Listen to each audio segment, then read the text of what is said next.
Pabong Megena, Pongdokpa Warol Kara. Mating Labor Kunayama, Oina, Oiraknabagi the Mag, Haurak Liba Mirol Sing, Samgatuna Lengak by Hen Bamatautai, Arkem again. Yellow Furup Singi Matang da Lyricta Yauram Dabana, Lamdam Asileka Tarakpani, I don't know Pabong Megena Tambiri. Nakalamer the Yang Luraga, Equi, Haurak Liba Angang Sing, Amtang Ying se was a Manipur history, Mokoja, Kadaibo Young Kanga Gavasi, Amata Kamdeb. Adubu Nakalam the Hosi Toiba, Kogi, conflicts in a Maramoraga, Handaki, Heidi, conflict Topagi, Kana, Baharogadi, Sukang Kangam the history, conflicts in a Maramoraga, Karakara, Mama Mamit Pangba, Shini, Kogi, Maitei, Horopam, Lady Manipur, Kogi, Purukaya, Kundai, Sidam, a Kogi, Lay Basings there. Sukang Kangam the Basi, Handaki conflicts in a Karakaziti, Kang the Badinate, Kangal Leba. Aduma po conflict talk je pabadina te masigi yamna negative impact me yama malai aduma po masida Pabong Megena su phongdok piriba haidi yelho furup singi matang da lyric da yauram da bana lamdam asigi lekha tarab haidi akhoi lyric tam la su ko gi social science tamaga su history ama matamaga su tasengna ko gi Manipur gi matang da Manipur gi context da yaude bana mara moiraga Kogi history tamasu migi lamgi history ne bagoina tammise masim maknasu kogi angang singchina haurakliba angang singchina tangai phadana kogi Manipur gi history je khangadi leibak majati maramdam nungsibagi adigi leibak kaning bagi integrity dignity su hangakadabane ba adun tangai phadana koi lairiba sida kogi education gi maikai dagi su kogi syllabus ta chalhan basi jam tangai phade si matang da ozagi ba moti kari gamaina Akwai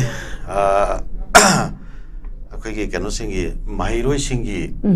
magi school lam sung college ke syllabus ta lamdam sigi lairi ba tongan ba kanglu phurup mayam sigi maram da hapaga haurei ba angang sing da masik khangan ba haiba sigi wafam se se akwai Pabong Megena thambirei wafam se masimmakti Akoin so hana degi, akoin masi demand turaga laksaba, akoin so hande masi wafam si phongdok seraga laksaba, akoin yam pamjaba, yam atau tayo na kanjaba, anu mo wafam makak, woy na dumaina thamjaningi. Ado for example yam na chamba,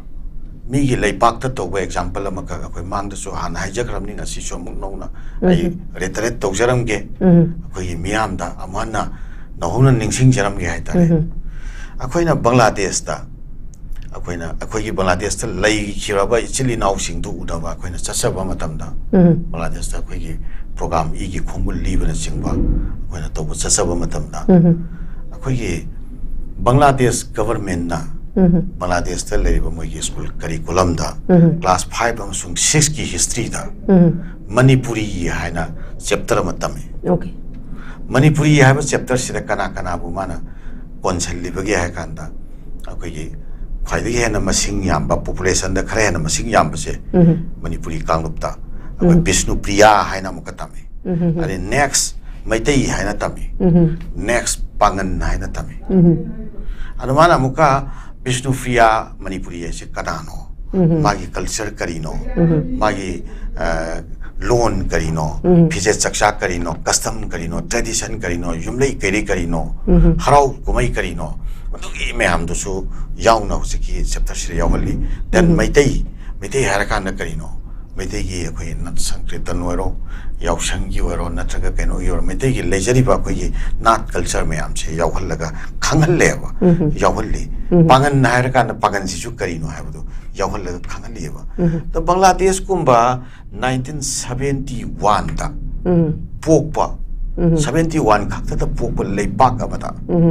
magi leipak tu ta leiriba hauraiba adugumba generation sida pikraba micro communities weriba Manipuri haibase kananu haibase mase khangande ya te haibagi magi importance ama moigi leingak ki education policy etuna mudu adopt tawriba Manamdi magi leipak tu lari ba makoi citizen sing do kanano hai base magi hore ba generation du miyam da phajana khangan da bataraga di hayeng akoi gi magi lari ba population magi lari ba miyam de marakta disharmony lakani otherisation की concept लाकनी अमना अमदे यंगथीनबगी वखल लाकनी अमना अमदा कोई मपू नते दंगना मपू नते आइना मपूनी आइना अदुनी अमाना अदुनी हाबी issue लाकनी हैना मदु यामना फजना basic ओइबा concept अमख मियाम दुदा लेहननबगी step लौरमबसी उरकांदा अखोइना Manipur दा नसी अखोइगी लेमिनरिबा कांगलुप फुरुप मयाम से अमना बो मसक खंगनरिब्राबो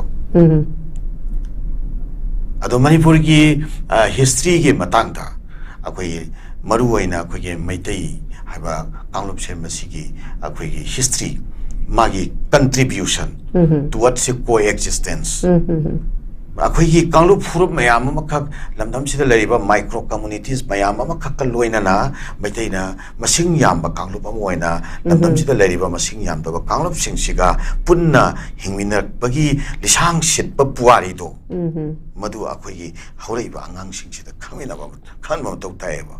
अदुगा नाकल अमरोमदा मुका मैतैनासु मसिंग यामदबा कांगलुप की मियाम से मसिदैसिदा माना